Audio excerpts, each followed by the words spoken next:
Estamos com você, juntinhos, aqui pela sua 106.1, Cardeal FM, a toda hora, em todo lugar, com notícias que transformam. E vocês sabem, vocês que já acompanham aqui o programa, sempre, gente, nós temos também como pilar aqui da nossa programação a saúde, o bem-estar, a qualidade de vida. Nós falamos de saúde integral e integrada, porque nós acreditamos que não temos só esse corpo físico, mas também o corpo mental, o corpo espiritual, e tudo isso precisa estar em harmonia.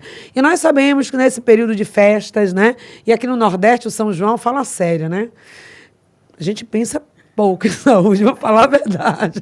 Todo mundo está pensando em dançar, se divertir, virar a noite.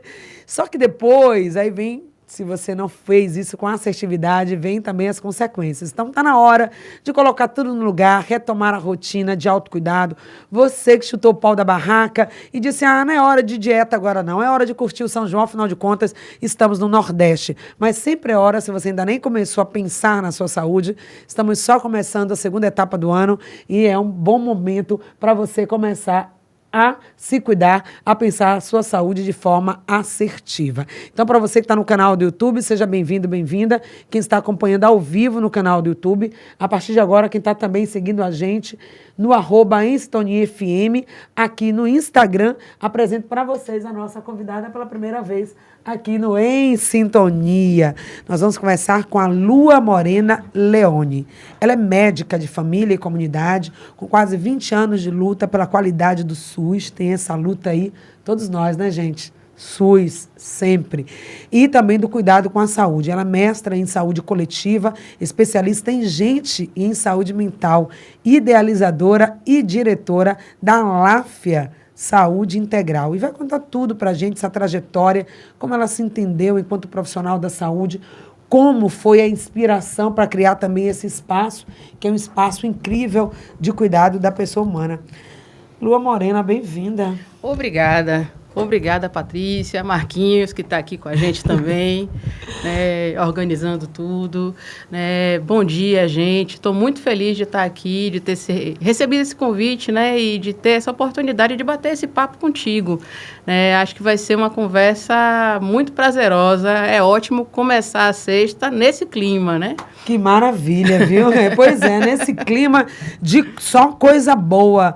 Luí, estamos muito curiosos, né, pela sua trajetória. Eu também, aqui o programa Sintonia, né, Marquinhos? A gente se interessa muito por falar de saúde e essa saúde integral. E como é que começou isso, né? A sua história de vida, como é que você se tornou médica e a médica que você é hoje, fazendo a medicina que você acredita? Bom, como é que eu posso dizer? Eu acho que a minha história, com as mudanças que a gente tem vivido no país, ela tem deixado de ser uma história tão incomum dentro do universo da medicina. Mas verdade. Na época que eu entrei na UFBA, né, que foi no ano de 2006, ainda era uma história um tanto quanto incomum. Eu, no memorial, no final do curso, eu concorri a um prêmio e ganhei um prêmio de estudante mais engajada com atividades de extensão comunitária. Você já era essa pessoa ligada, o que está acontecendo, sabe, inquieta e querendo mobilizar e se colocar a serviço. Ô, Patrícia, tipo, tô aqui no mundo. Se eu for contar toda essa história aqui, a gente não sai desse programa hoje. Então já está convidado a voltar, porque a gente que tem história, que tem movimento, que se joga, que faz a diferença, que é disruptiva, está falando comigo mesma. Mas, assim, eu lembro, né, do comecinho do memorial, que eu falo assim que, diferente da grande maioria dos meus colegas, né, de graduação, eu nasci numa família manjedoura, né, eu não nasci numa família com berço de ouro ou coisas do tipo, né. Minha avó paterna, ela era empregada doméstica. E foi lavadora de ganho por um tempo. Vai vendo, viu, gente? Vai vendo a história. Meu avô paterno eu não conheci, ele era artífice do Estado, tinha esse tipo de cargo na época, né? Era a função do mecânico, né? Era como se ele fosse um mecânico dos carros do Estado na época. Mas ele faleceu, meu pai tinha uns 15 anos. Minha avó teve 13 filhos, então, assim, a família paterna é uma família muito grande, né? E a minha família materna, meu avô era técnico em contabilidade, já está falecido, todo mundo já faleceu, né? Meus 2 avós e minhas 2 avós também. E minha avó materna concluiu só até a 4ª série, né?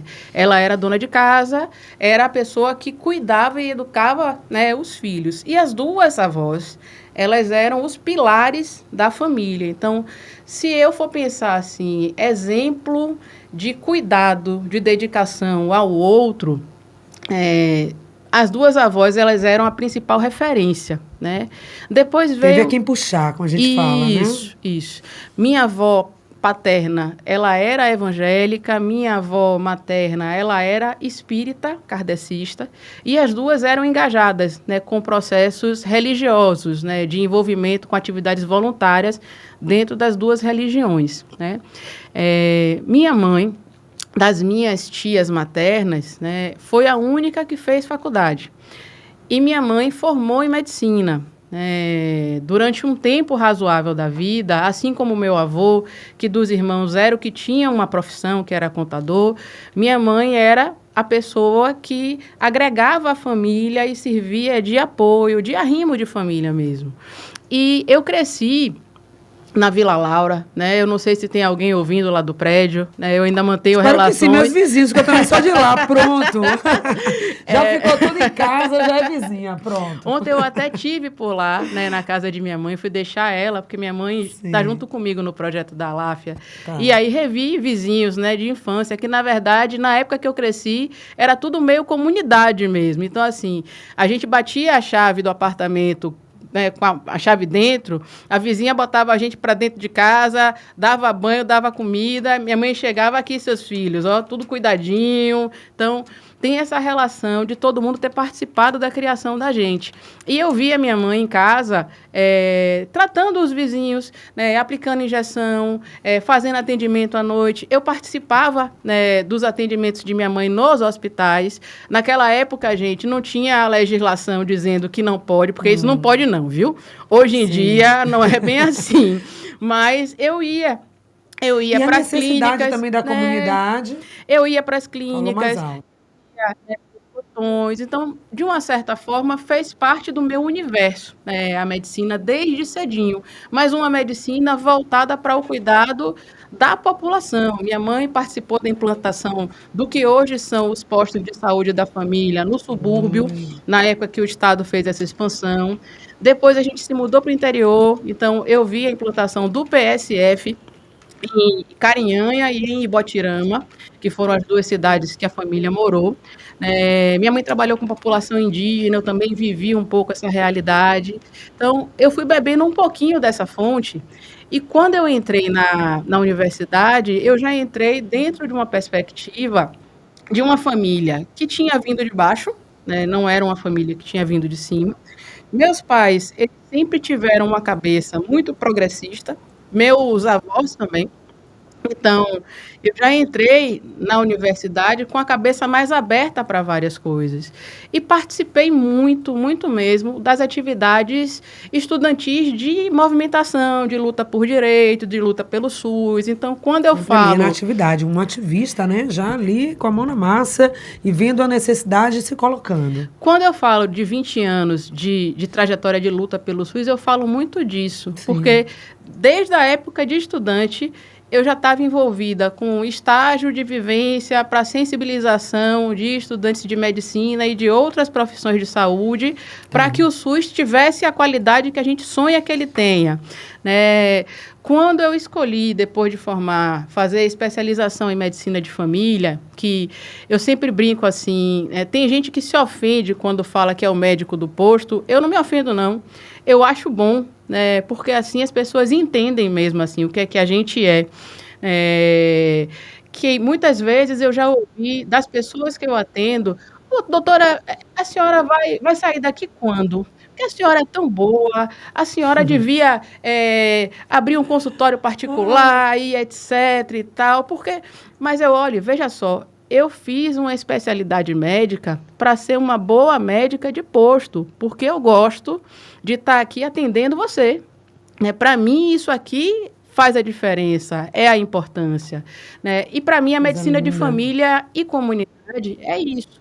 Ela veio para qualificar esse cuidado que a população da gente tanto precisa e muitas vezes não consegue ter acesso, né? Eu acabei, né, ao longo da trajetória. Gente, só um parêntese aí, né? Essa ideia que a gente.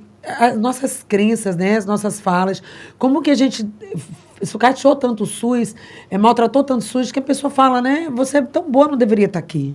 É exatamente a mentalidade contrária. Que ideia é essa que a gente tem? Que o SUS é ruim, de que o SUS tem que ser ruim, que a gente já aceita isso. Graças a Deus que tem uma médica. Se é boa ou não, tanto faz, o importante é que tenha. Porque é tão pouco, né, que se oferece. A luta tem que ser o contrário, para ter o SUS em todos os lugares, a estratégia de saúde da família, o posto de saúde, as unidades de emergência, tudo funcionando bem e com qualidade. Mas pode continuar. E para ele funcionar, né, Patrícia, eu acho que a gente tem que parar de se contentar com coisas que não funcionam e que não são boas, que não têm qualidade. Acho que passou o tempo disso. Acho que hoje, no momento que a gente vive, na sociedade de hoje, a nossa briga tem que ser para que as coisas tenham muita qualidade. Eu acabei depois desenvolvendo um projeto, que é a Aláfia Saúde Integral, mas eu ainda atuo no SUS.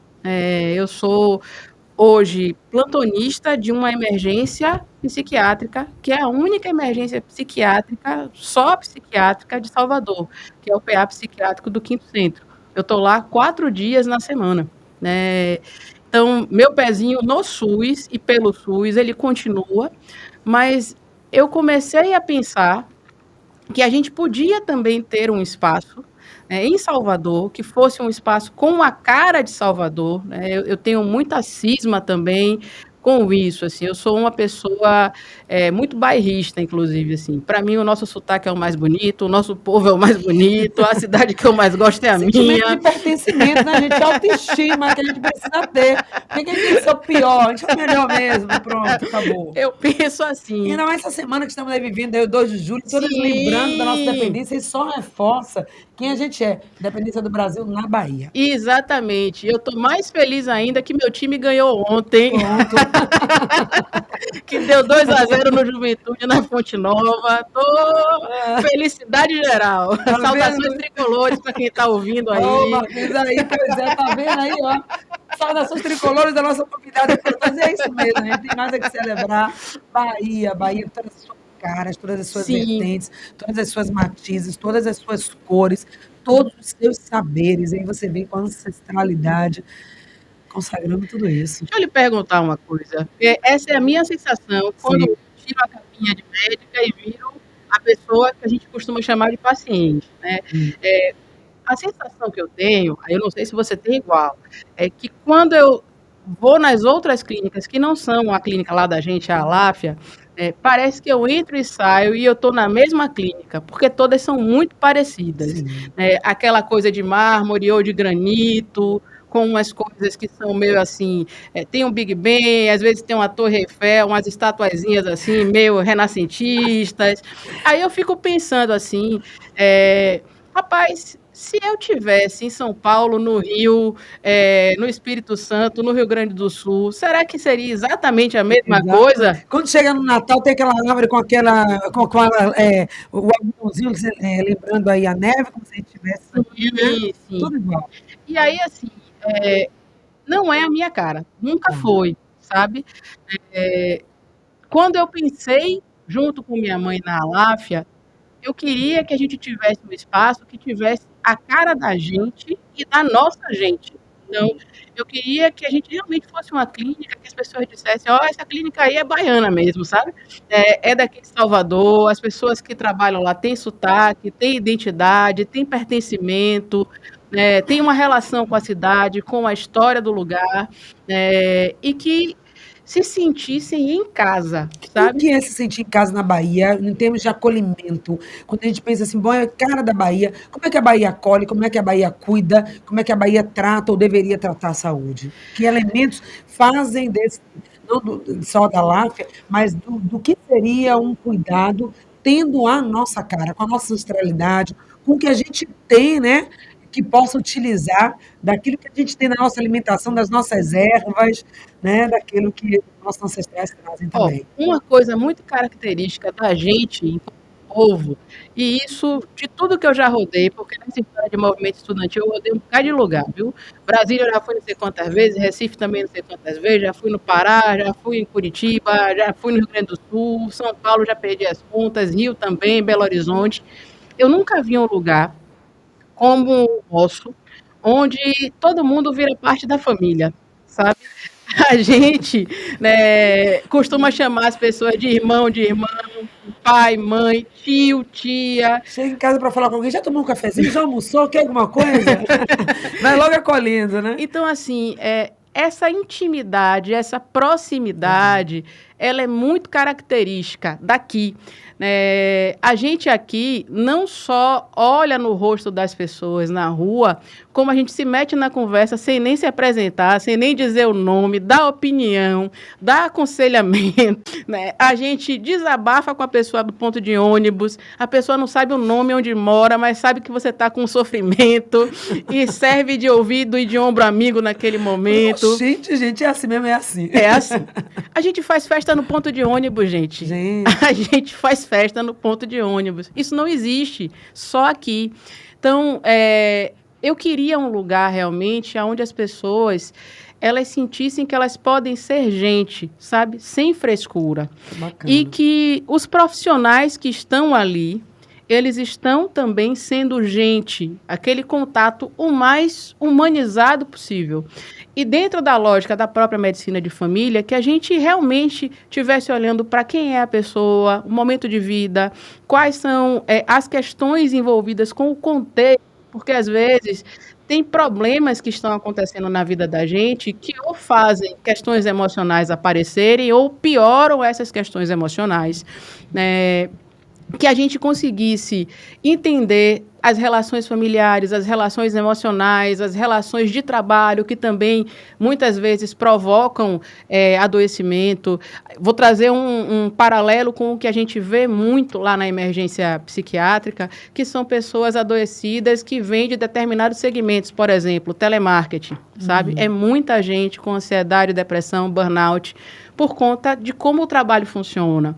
Então, não dá para você não olhar para essas coisas quando você vai cuidar de alguém, né? Existe a doença? Existe. Existe o impacto que aquela doença traz a nível de prejuízo.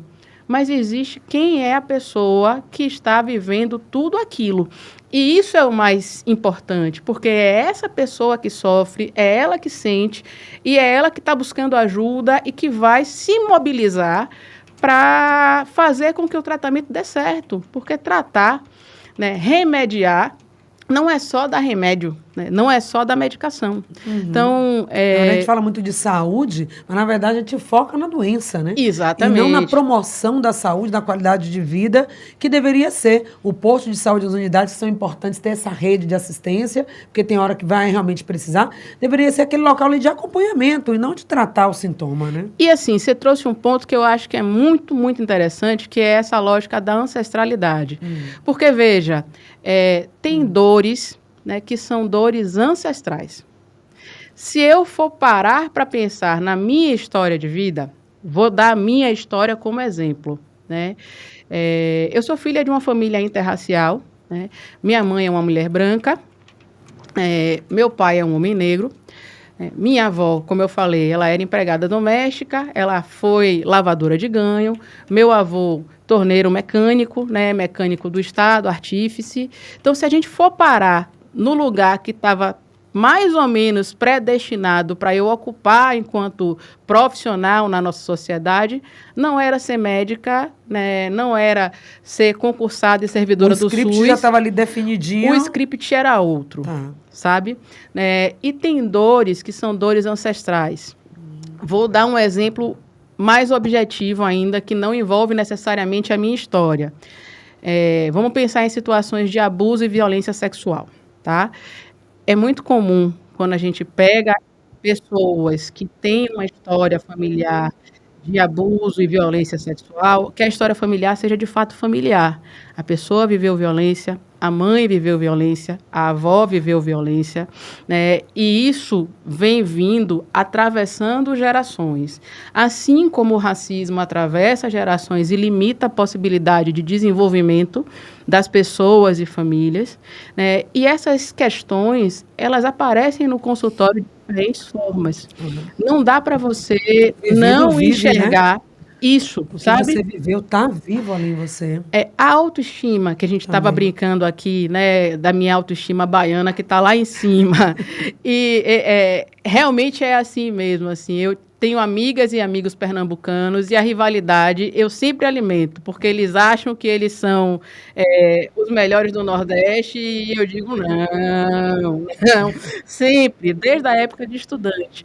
Mas quando a gente pensa no contexto da autoestima de pessoas que sofrem violências que são transgeracionais, são autoestimas muito fragilizadas. Eu lembro de uma fala do Lázaro Ramos, que me emocionou muito no Roda Viva, um programa que ele participou.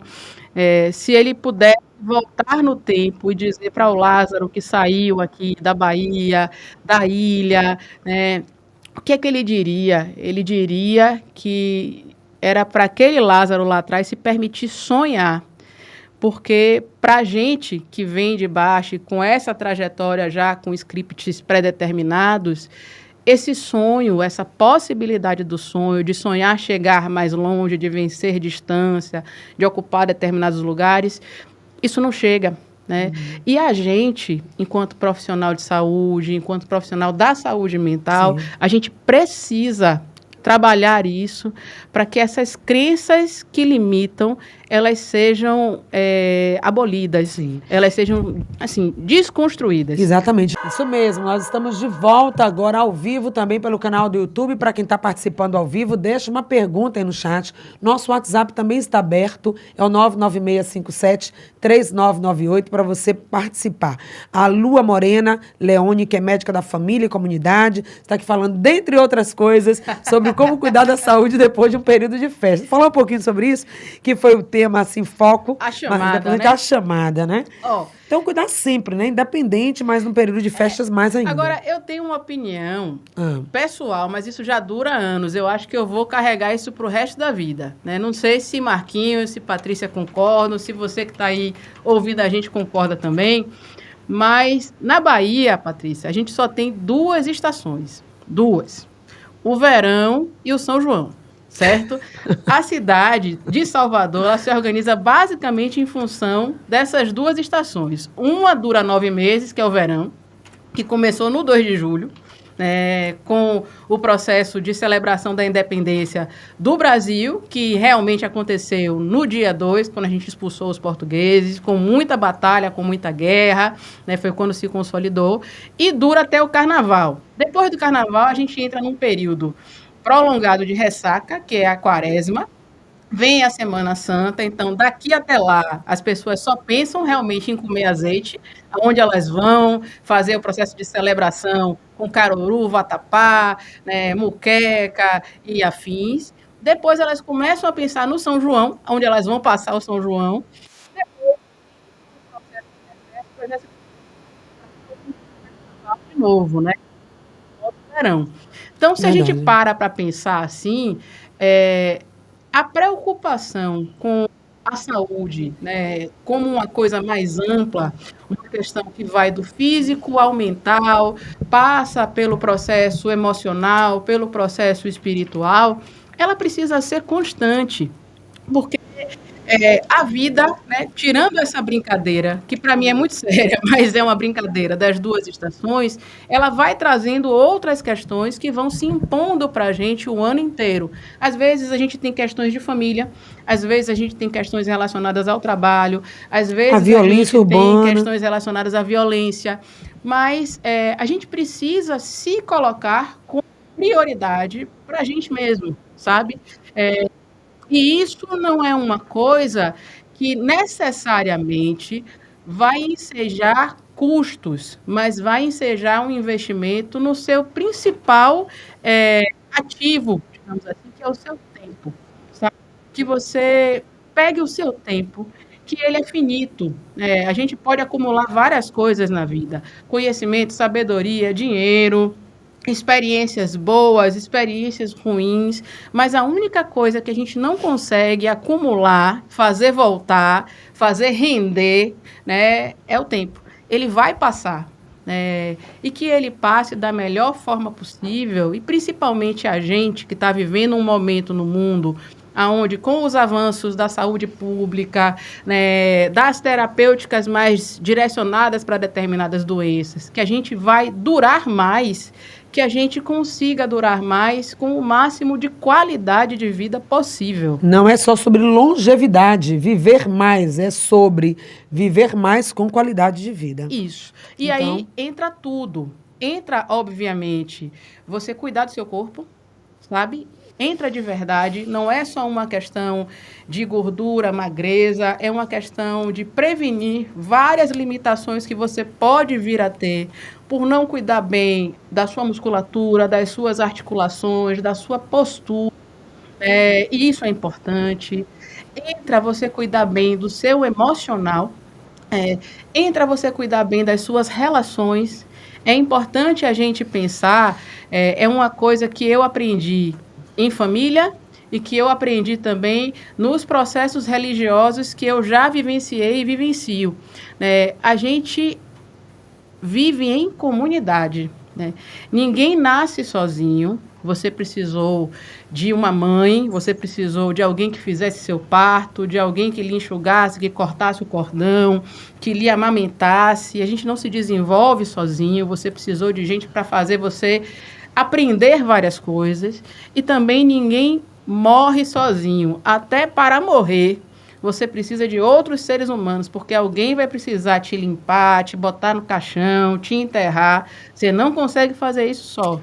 Então, é importante que você cuide das suas relações, sabe? durante todo tempo, né? Tá sendo cuidado. Você estava falando, tá lembrando que a gente tem um neonatologista no momento que a gente, e tem um tanatologista lá no final. Exatamente. É do nascer ou morrer, a gente Isso. está em contato com esse universo do cuidar. Que a gente consiga, em precisando de pessoas para cuidarem da gente no processo do envelhecimento, ter essas pessoas, né, próximas a nós, fazendo isso dentro de um contexto de amorosidade, sabe? Porque a gente vivencia, quem trabalha na saúde, os mais diferentes conflitos e dificuldades relacionados a quem envelheceu mal, quem não cultivou boas relações, quem, na verdade, não foi uma boa pessoa dentro de um contexto familiar, e que, às vezes, a gente olha para uma situação de abandono, de negligência, e existe toda uma história por trás para justificar aquela postura, aquela dificuldade,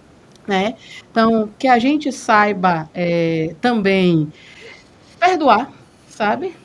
Não cultivar esse tipo de sentimento ruim, que a gente saiba também desenvolver outras habilidades. Hoje já tem algumas evidências científicas que apontam, por exemplo, que você trabalhar habilidades artísticas, e especialmente musicais, aprender instrumentos musicais, ajuda, por exemplo, a prevenir processos de degeneração da mente. Eu tinha meu avô, que faleceu, meu avô materno, minhas avós, elas são minhas grandes inspirações morais, né? Mas o meu avô é minha grande inspiração de postura no mundo, né? E eu digo sem nenhuma cerimônia, meu avô era um bonachão, era descarado, sabe? Era aquele cara... O bom vivão, sabe viver. Exatamente. Deixa o mundo tá pegando fogo, eu quero comer sardinha assada, comer cerveja ou caipirinha bem gelada. Ele é minha inspiração de bom humor, sabe assim, o tanto que a gente fala dele, a família, não tá no gibi, porque Sim. todas as tiradas, as piadas relembram, né? E meu avô, ele envelheceu com muita dificuldade física. Sim. Ele tinha hipertensão, não cuidou direito, fumou, né? Então tinha um pulmão com uma certa deficiência, teve 2 infartos, o rim já não funcionava tão bem. A família da gente tem uma história de degeneração da retina, que é familiar. Então, ele teve isso também, ficou quase cego, mas ele fingia tão bem que nem parecia, sabe? Ele reconhecia todo mundo pela voz e lidava como se ele estivesse enxergando e vendo tudo. E meu avô, ele foi um cara que acompanhou o tempo. Então, meu avô, ele jogava gamão online, né? E competia com os caras da Suíça, de não sei aonde. E aí eu ficava assim, mas rapaz, ele era antenado, né? Minha avó, quando era viva, batia papo no MSN. Então, assim, tinha uma série de coisas que eu fico assim, rapaz, eles dão em muita gente, viu? Nossa. Então, essa coisa de se manter ativo, sabe? De se manter estimulado e conectado, isso também é uma coisa importante, né? Porque isso previne outras coisas. Eu não vi meu avô deprimir, por exemplo, mesmo vivenciando todas as limitações, né? Na última fase da vida, ele estava tão dependente da gente que até para tomar banho ele precisava das filhas, né? Imagina o impacto também que foi isso para ele, sendo uma pessoa tão ativa e, enfim, Mas sabe aquela coisa? Continuava sorrindo, que continuava maravilha. contando as A mesmas mente, piadas. né, gente, A ali mente ativa ali. e saudável. Então, isso é um ponto importante. O que que a gente está falando aqui? É sobre a vida da Lua, sim, que é a história de vida dela, mas é muito mais sobre isso. É dizer, é falar sobre escolhas. Claro, sofrimento, ele é real.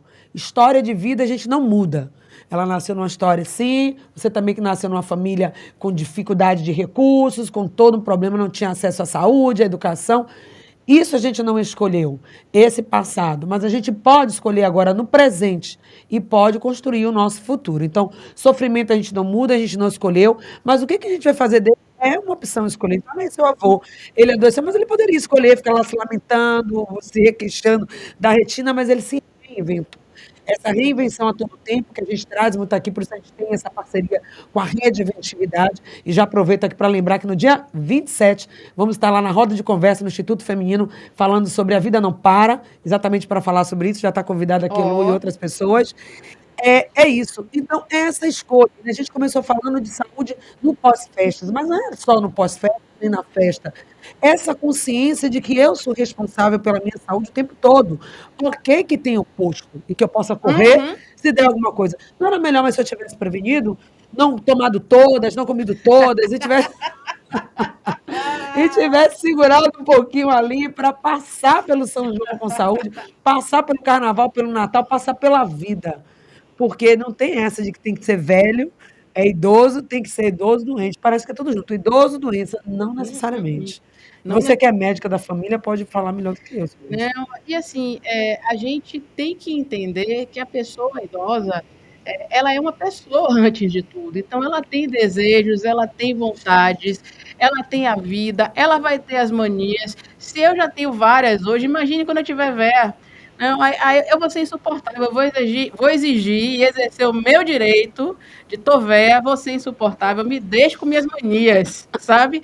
Né? Então, a compreensão tem que ser outra, né? E principalmente de ir trabalhando, né, o percurso para o processo de despedida, que todo mundo vai mais passar por leve. ele, ser mais leve.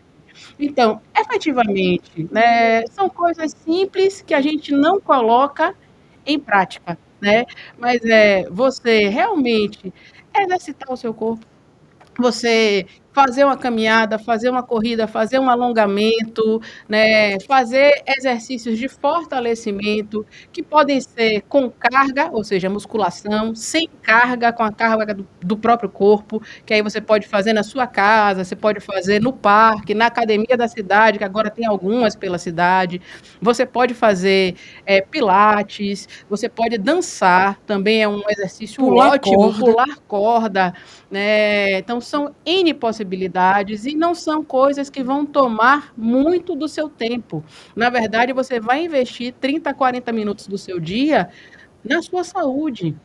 Isso faz toda a diferença, inclusive para a saúde mental. A gente pensa melhor, a gente não vive com o nível de estresse tão alto quando a gente se exercita, porque a gente desgasta esse estresse, né? Se a gente come bem, a gente consegue ter mais energia e menos deficiência de micronutrientes e propensão a doenças por uma imunidade deficitária, por uma anemia, tende a controlar melhor colesterol, triglicérides, a não desenvolver diabetes, que você estava falando antes, que é um problema mundial. E essas síndromes metabólicas, né, que a gente fala aqui, que Exatamente. junta tudo, né, porque não cuida de uma coisa e vai uma coisa acumulando. encadeando a outra. Aí fala assim, mas eu já tomo, desculpa, mas as Tranquilo. pessoas, nossos ouvintes aqui falam assim, eu já tomo não sei quantos remédios, tomo um remédio para isso, para aquilo, tem gente tomando remédio para dormir, remédio para acordar, Remédio para tudo, gente. Não é a medicalização que vai resolver. Sim. Então, dá sim para a gente fazer o caminho de volta. Ah, mas agora não tem mais, já estou com 50, 60, 70, 80.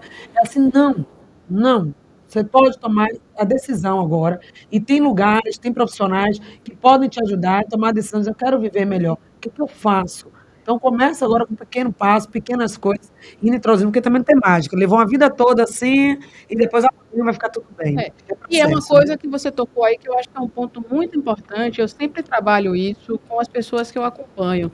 É, a principal medida para, por exemplo, tratamento de síndrome metabólica, tratamento de hipertensão arterial, tratamento de diabetes, quando a gente tem peso a se perder, é a perda de peso. E para você perder peso, você precisa fazer dois movimentos. Você precisa desgastar o que você tem de gordura acumulada no corpo e construir massa muscular.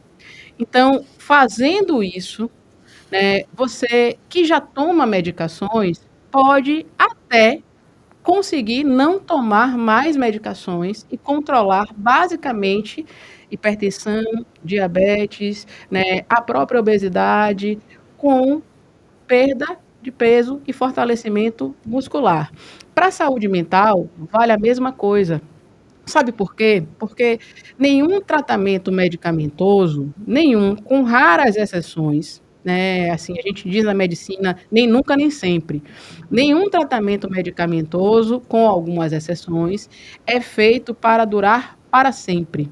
Né? Quando a gente começa a tratar a ansiedade, a gente vai envolver medidas que são globais, medidas que podem ou não ter medicação envolvida, mas que com certeza precisarão ter processos de psicoterapia e mudança de como você funciona emocionalmente, que no fundo, a psicoterapia ela vai servir para isso, para uma reconstrução do seu processamento emocional mesmo, e atividade física.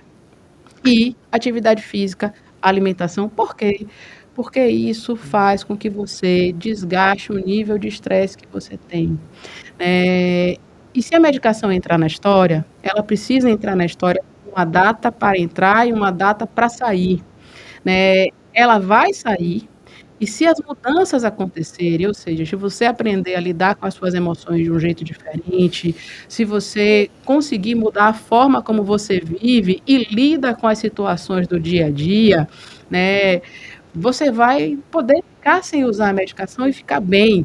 Né? Então, é ter esse pensamento mesmo de que, no fim, o caminho é o da porta estreita, se a gente for usar analogia religiosa, né?